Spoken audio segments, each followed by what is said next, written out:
Ini alasannya nama orang Minang mirip dengan nama orang Jawa.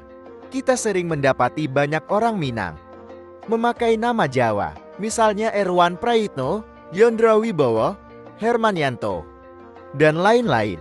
Ternyata hal tersebut merupakan dampak kultural dari kejadian Pemerintahan Revolusioner Republik Indonesia (PRRI) pada tahun 1958. PRRI dideklarasikan di Padang, Sumatera Tengah sebagai bentuk protes atas ketidakpuasan terhadap pemerintah pusat. Meski hanya ingin menjadi daerah otonom, namun pemerintah menyikapi secara agresif. Mereka dianggap sebagai gerakan pemisah diri dari Indonesia.